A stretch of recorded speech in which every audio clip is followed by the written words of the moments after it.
Parmi les nombreuses tombes, on peut admirer l'imposant mausolée d'un prêtre appelé Padiamenopé. Dans l'Égypte antique, les prêtres étaient des personnages importants parce que la religion occupait une place prépondérante dans la vie des Égyptiens. Et puis, être prêtre signifiait intégrer une hiérarchie de temples et de religieux. C'était une sorte de confrérie. Pour la plupart des prêtres, servir un des nombreux dieux égyptiens était un travail à plein temps. Pour quelques privilégiés, dont faisait partie Padiamenopé, c'était une fonction qui procurait fortune et puissance. Ce qui est frappant quand on regarde le mausolée de Padiamenopé, c'est qu'il est immense. C'est le plus grand mausolée non royal à Luxor.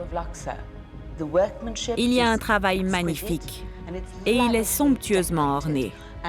Ces fresques étaient peintes, car on peut encore apercevoir des restes de couleurs. À sa mort, cet homme devait être extrêmement riche et puissant.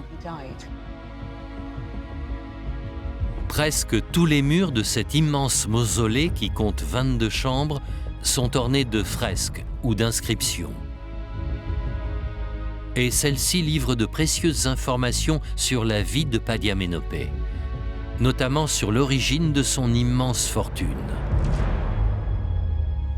Dans la société égyptienne, les prêtres étaient des personnages importants.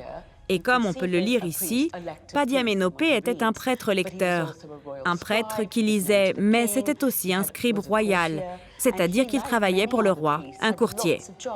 Comme beaucoup de prêtres, il avait plusieurs activités.